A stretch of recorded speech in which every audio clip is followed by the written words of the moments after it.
And are you able to do it, are you more driven by the calling and the vision than, say, business sense? I mean, do these other things around you sort of fall into place that you, that now you're in El Camino Hospital, then you're in Monterey? I mean, do these things kind of come by you being so clear on what you want, or did you have to develop business acumen along the way, or what was the combination of the... Yeah. I mean, my business sense has sort of been like the Braille method. And you know, I do not have an MBA. And learning from experience. And you know, I have to own and acknowledge that there is an important business part of the work that I do, because you know, I may have this most wonderful program, but if people don't enter into the classroom and the hospital, then what good is it? And so there's a certain amount of time that has to go into marketing, time that has to go into connections with meeting physicians and therapists and nurses and introducing programs and giving in-services and demystifying it too, right? Because it's not straight Buddhist training. It's in the context of a hospital, and you teach them. It's connected to it, but it's a little demystified so they can follow it. Absolutely. When we talk about meditation, and sometimes even in the early years, I would not even like to use that word. We use the word awareness. It's paying close attention to what's happening in the here and now. And how we work with our programs is actually part of mind-body medicine. Neuroscientists are beginning to chart out various neural pathways, connections between our thoughts and emotions, and how that it affects our physiology. And so it's important for us in regards to stress reduction to begin to pay attention to how events are affecting us. So as a working definition, we can say mindfulness meditation is a practice about learning to become more present in our day-to-day, moment-to-moment life. Its application in stress reduction is paying attention to this mind-body connection. And I'll use an example. Okay. Many of us here in the Bay Area get stuck in traffic. And often when we get stuck in traffic, we get ourselves into a stress reaction. We may grip the steering wheel so tightly that our knuckles are turning white. We may begin, as we get very agitated, very anxious, very angry, upset, to start to breathe irregularly, which forces our heart rate and blood pressure, temperature of our body to rise. Often we're not aware of these internal reactions to the stresses. We are aware of the outside reactions. We're aware that we're stressed out, we're angry, we're not getting where we want to go, I'm going to be late for this television show, or whatever. And, but we are not aware of how we're reacting inside. So where mindfulness can be extraordinarily helpful for stress reduction is when we have that awareness that we're holding tightly, we can begin to release the grip. When we become aware that our breathing is very irregular, forcing our heart rate, blood pressure, temperature to rise, we come back into the breath, into the abdomen, breathing in, breathing out through the abdomen, normalizing our breath pattern, which brings our heart rate, blood pressure, temperature back into balance.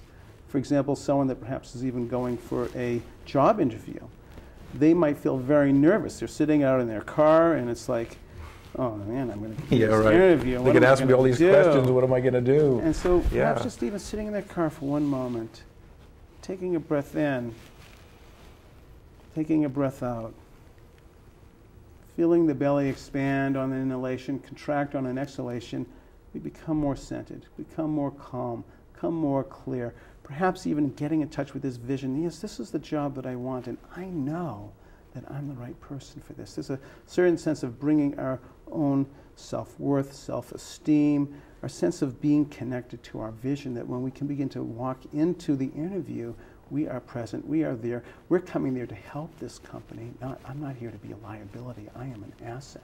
There's a certain quality of believing in oneself.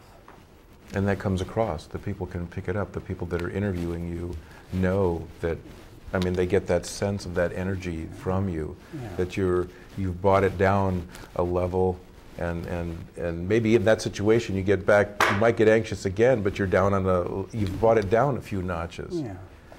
Let me ask you, do you recommend that, do you believe that doing this in like shorter bursts is effective as well? Like we were just describing, doing that right before an interview. And I think actually one of your colleagues, Michael, who leads some of the meditations, once said a little bit of mindfulness is better than not doing it at all. Do you think that our viewers, as they, maybe right before an interview, and maybe if there's a break during an interview, I mean, there's a short break, or just a few moments of that, still brings you back, even though you haven't done it for a whole half an hour. Do you see that as useful? Absolutely. And Often we call mindfulness as a way of life. And sometimes we sit for prolonged or lie down for a prolonged period of time where we're formally doing the practice, 15, 20, 30 minutes.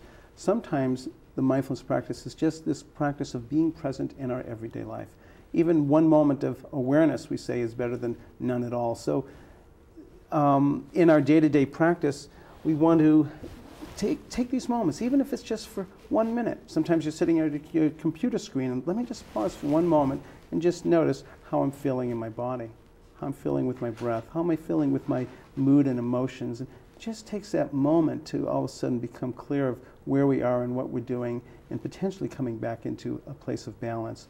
One of the important things that we like to get across is that when we have awareness, we have connection. We are connected to what's going on in the body, and then we can potentially come back into a state of balance much sooner than when we are unaware. When we're unaware and disconnected, our body may spin out of balance. We don't know, as I was saying earlier, that we're holding tightly on the steering wheel. It's only till we have that awareness that we open up the grip and can come back into balance. So we can practice this, well, in fact, just for a few moments. I like it. You've brought along 10 tips for mindful living, and what I thought we would do is go through these. I have my little cheat sheet here, and maybe you can discuss a little bit some of these points. We're going to show it to the viewers. Sure. And I've also put this on my website, bayareacareercoach.com, in full detail so that you don't have to scramble and write it down. But if you don't mind, these are actually some practical tips that viewers can use themselves, and I thought maybe I would just read it and then you could expand on it a bit. So the first one was stop every so often and just notice your breath. And that's a bit of what you were talking about before, right? Yeah. And it's wonderful that we stop and notice the breath. And it's a good thing that our breath runs on the autonomic nervous system. Otherwise, perhaps we wouldn't even we'd forget to breathe. Forget to breathe. And so, but just every now and again, stopping. We're alive. I'm here. This is it. Yeah. So there's that quality of stopping and pausing. So much of the time, we miss what's happening. As John Lennon once said, life is what happens while we're busy making other plans.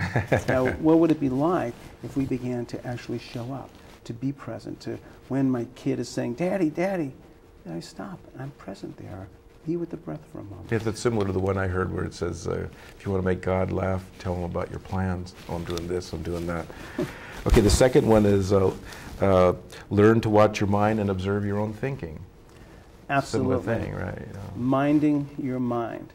We sometimes don't make the connections between our thoughts and our physiology. We may think, I'm just kicking back and relaxing, but actually I'm worrying about how I'm going to pay my bills, I'm worrying about the job, I'm worrying about my own self-worth, and I don't connect that those thoughts may be connected to my body, that I'm actually clenching my teeth, I'm holding with a lot of musculoskeletal tension. So often we don't make these connections between our thoughts and our body. And this is, as I was saying earlier, is the role of neuroscientists. They're charting out these various neural pathways, these connections between our thoughts and emotions and our body. And the more that we can become aware of our thoughts and how it affects our body, that would be a very good thing to do. Okay. Accomplish at least one task each day mindfully. I try to brush my teeth once in a while, but brushing your teeth, but it's tough. Washing the dishes, being present. There's so much beauty that exists in this world that sometimes we walk by and don't even see. So can we just stop, as the saying goes, and smell the roses and really know that we're smelling them?